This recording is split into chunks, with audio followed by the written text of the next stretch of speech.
What's going on, everyone? Welcome back to the Short-Sided Golf Show, now brought to you by Breakfast Ball Design, which is a new online shop featuring golf clothes, prints, golf gear, and now PGA Tour jerseys. I know we'll be rocking our favorite jerseys to the bar with outdoor seating, on our couch, and hopefully actual PGA Tour events and some majors when we're allowed to, maybe the Masters. Who knows? The quality is great and they support us, so click the link in the description and support them as well. Some of us on the podcast have already received ours and are loving the quality, so definitely get yours today. This episode, we're going to get into used golf clubs. It's coming to that time of year when we want to get rid of most of our clubs. Coming to the winter, we're falling out of favor with some of our clubs. We're finding favorites. So what do you do with those old clubs? We have some different viewpoints among the guests today, so let's get into it.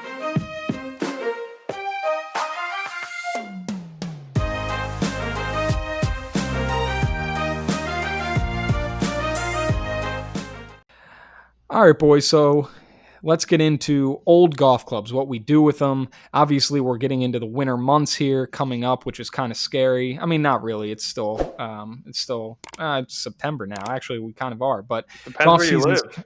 If you're in the Southeast, baby, golf season's still full underway. Northeast, we're coming to a hard stop.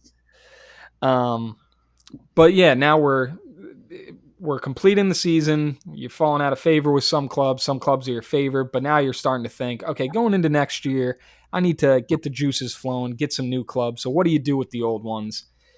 SB, Shilzy, have some differing viewpoints. I'm going to weigh in here. You guys are opinionated on it, so I'm going to weigh in as I please. But we'll start with you, SB. What do you like doing with your old golf clubs? Do you like keeping them? Do you like giving them to the highest bidder? What do you like doing with your old sticks?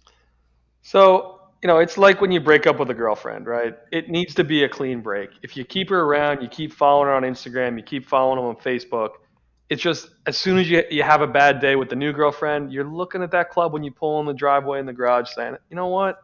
I did make a lot of putts with that thing. I think there's one way to do it, and it's something I've started doing over the past few years. And when I was younger, we would have a basement full of old golf clubs, and looking back, they're still sitting down there collecting dust. So what I've tried to develop is somewhat of a Scott's Tots program where I find beginners in the game that, they're my friends. They, maybe they never played golf. They've played other sports, and now they're getting into their 30s. They realize they can't hack it on the basketball court or baseball field anymore. They're starting to take up golf, and you go to the range with them, and you're a little embarrassed. They have the Yingling bag with a top flight driver and a mismatched set of irons. So find a network of people that you're trying to play with and you're trying to groom into your future golf partners as they start to learn the game. And Haley Joel Osment, I See Dead People. He was also in a fantastic film called Pay It Forward. And that's great film. And that's how I live my life with my old used golf clubs is I find a network of people that have worse golf clubs than I do. They don't know a lot about what's good, what's bad. They go to the store. They don't know whether Titleist is better than Cleveland or Tour Edge is any. They have no idea, right? They're absolutely lost. So, I buy a new 3-wood. I have a perfectly fine old Titleist 3-wood, except I couldn't hit it in the air. So what I would do is I'd find someone and say, hey, listen, take this, and all I ask is pay it forward. When you become a golfer and you start to get into it, find someone who's a beginner and give them your old clubs. And I've done it with, I got a new set of irons and I gave it to a buddy. I got a new 3-wood, I gave it to a buddy. And it's worked really well, and I love it because they're gone. It's closure for me. It's like I feel good about it. And I hope that person I gave them to has a lot of fun, a lot of success with them. And I'm on to I'm on to the next opponent, right? Like I'm on with my new club. There's no wishy-washy of saying, well, if I have a bad day, I can always put the old putter back in.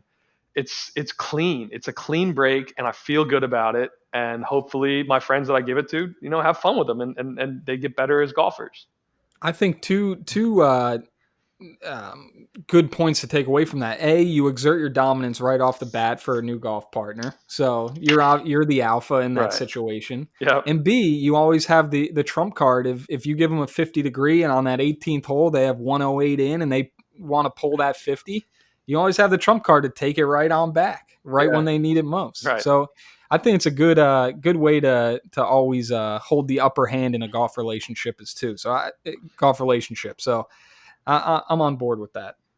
Shilsey, what are your thoughts on? See if you can sway me a little bit. All right, so I'm a firm believer to have like an emergency set.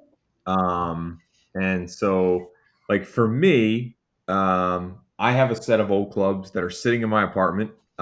They have not been used since I finished using them for the last time when we were on a golf trip last year.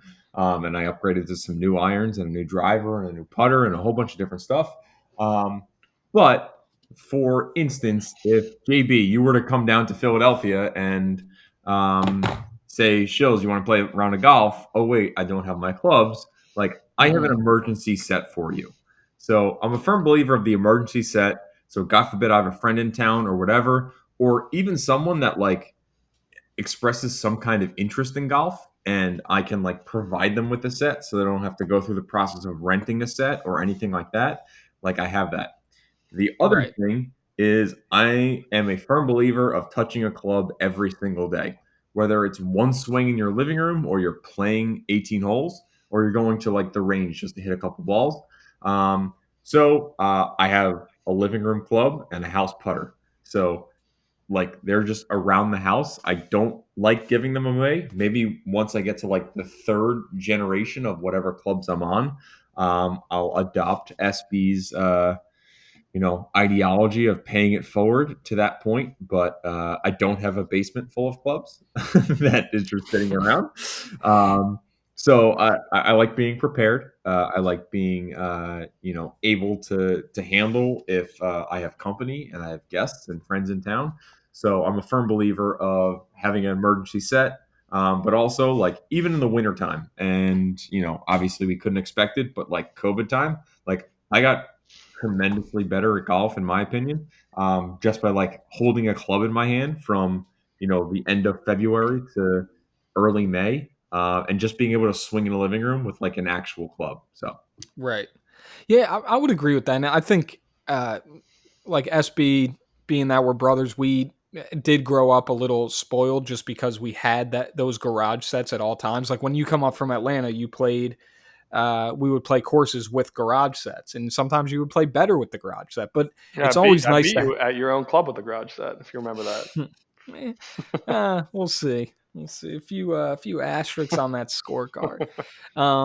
But I think it's always nice to have that garage set for that reason. It's if you do want to go back to the well, maybe sometimes. I mean, there's always times when you look back in that old set, and SB described him as ex girlfriends, but I don't know. Sometimes you look back through and you see that club that treated you so well a few years ago, and then you hit the one snipe hook and put her down into the dungeon. But I don't know. I think it's always nice to have that one set for when friends come. That hey, you don't have to rent a set of clubs. I have a few right here you can use. Here you go. I don't know. I think having one extra set it isn't crazy. I think I like it. It's definitely pulled us out of a few holes in the past, but also I like the pay it forward. I think the pay it forward is a good way to get other friends involved. I've done it to a few of my friends where I have irons that I want to get rid of, and it feels good instead of selling them on eBay if you're trying to make money off of them or whatever. It's just, hey, yeah, here you go, and then you have that one friend who said, hey man, I'm hitting those irons, awesome. Like they're literally they change my game, and it's like that feels pretty good. Yeah, I I will think say it just that it's like the one thing about having the extra set or the house set, like irons are one thing, but like the putter is like the true ex girlfriend. Like, yeah. Hmm. I She's mean, the one texting you at 3 in the morning. You up? I miss you. the Like that. putter You is can't have that in your house. Nah, but look at DJ. He went back. Tiger switch putters. He went every. You always Yeah, but if they're good golfers. the that is true. yeah, But true. like honestly, I had like a really bad like 2.5 week stretch, and like before I played this morning, I honestly like had a mental thought to myself. It's like no joke. I said maybe I'll take my 5 wood out of my bag and walk with two putters today. and just see what happens. Like I had That's a thought to myself. troubling thought. I know. Very Because troubling. Actually, before we record this podcast, I've been playing pretty good with the old Fang gang, and I have an old Scotty sitting in here that was famously bent by SB because he was hopping putts. I'm gonna get So the loft bang. he bent it with an iron bending machine, which actually toes in the putter as well. So I was pulling putts for 10 years of my life. I think that's maybe stunted my growth in golf was that sole decision. It's like no, it's not because it's 5 degrees of loft. It's because you're hopping because you have the yips. Like it's not going to help. But I actually thought before recording this podcast, I picked it up and I was like, this feels pretty good. And I was working on a few other things with my putting, and I was like, well, if I put that over to the Scotty, maybe that would work now. I don't know. So I do agree. Having clubs, sometimes you go back to the X, and Yeah, that's never a good when thing. you're putting balls in your living room, Shilsy, with that putter, and you're draining them into the coffee cup, and then you get out on the course, and you can't hit a 6-footer if your life depends on it. You can't tell me you're not thinking, man, that other putter feels so much better. Like I just think it's hard to have that around. You got to move on. the putter's the true ex girlfriend. That's the only one you'll talk me into. Like if I had another set, or like when I move on from my current set, like this set that I have sitting in my living room right now, like I will pay that forward 100%. But like I don't know, there's something with putters that, especially if it's a nice putter, like a Scotty or something that you've invested your time in, you invested some money in, whether it's just buying it or refurbing it or getting it painted, whatever. Like, there's just something really cool about them that Well, if you buy a new Scotty straight up, this is maybe for another podcast, but you can just sign off right now. We can't be friends if you're buying a $400 Scotty. oh no, we're talking $80 Facebook Marketplace. Oh, that Right. uh, Yeah, I have a Scotty as well, and that's where it was purchased. Might be fake, but but there's just something about them that like they're Instagram models. Is what they are. yeah. They're thirst traps, and they just Listen, I couldn't disagree more. I think that it's a golf club, it's a tool. Like I don't get the club hoarders and like, oh, look at this, it's a 1998 Scotty Newport Perillium like I don't fucking care, dude. Like have a putter and stick with it. I honestly don't get it. I know they're good. They're good looking. I see that, but it's just in my brain. I'm not wired that way. Like I have one putter. I'm a committed married man to that putter, and I don't need distractions because I'll get distracted. That's my guy. That's my dog. That's who I ride with.